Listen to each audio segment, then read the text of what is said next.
Gloucestershire improved their chances of qualification for the knockout stages of the NatWest T20 Blast as they defeated Sussex by 11 runs in Arundel, their 5th win from 8. Put into bat, Gloucestershire lost their talisman Michael Klinger in the 2nd over, Ajmal Shahzad trapping him in front for just a couple, a rare failure for the Australian. The visitors made a slow start with only a couple of boundaries coming in the first 5 overs, but then Hamish Marshall stepped up a gear in the last over of the power play. That went for 17 runs, Ian Cobain with the game's first maximum as his side made a score of 45 for 1 from those overs of power play.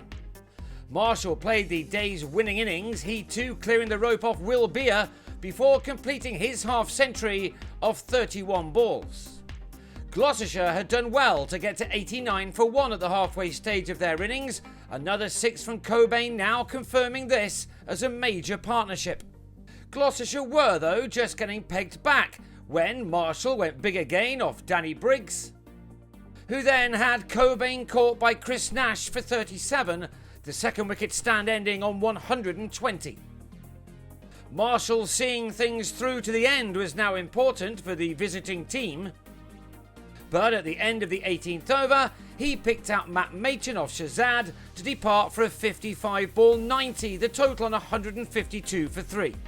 In spite of that loss, the penultimate over of the innings was a very good one for the Gloucesters, with Benny Howell twice clearing the rope off T-Mal Mills.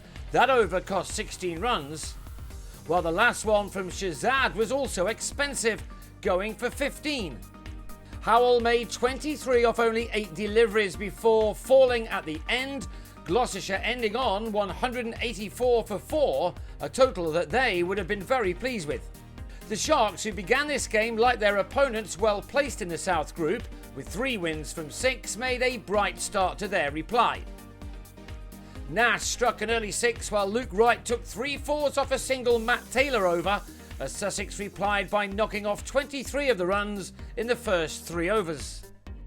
But Klinger's decision to give Graham Van Buren a second over at the start paid off, as Nash on 13 couldn't get the ball over Taylor.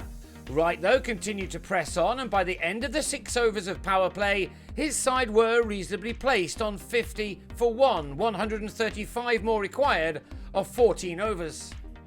Into the attack came former Sussex spinner Tom Smith, and with his 5th ball, he had Phil Salt LBW for a dozen. So halfway through the reply, the home team had got to 78 for 2, 107 more wanted, along with some good striking from Ross Taylor. But before he'd really got going, he was also out to Smith for 16, 92 left to find now from 8 overs. Wright then was now the key man, and his 8th 4 took him to a splendid 50 from 37 balls, and he now needed to see the job through. And for a short while it looked as if he might just do that against a side he had shocked once or twice before with a bat in his hand. With some very clean striking, he took the runs required down to 67 off 36 balls, and it was anyone's game again. This then was the big moment of the match, the dismissal of Wright for 71, an innings which had occupied 47 balls. 62 were now wanted off 5 overs. Edges of seats were still being used at this beautiful ground as Machin hit Kieran Nima Barnett into the distance. But a telling over from Taylor, the 17th, made all the difference. He bowled Ben Brown for 5 and conceded only 5 runs. It meant that 47 were now needed off 3 overs, and the edge was now with Gloucestershire, in spite of Machin still putting bat to ball. He hit 2 sixes in the 18th over, but also lost Beer for a couple, as he hit Andrew Tye to Chris Dent.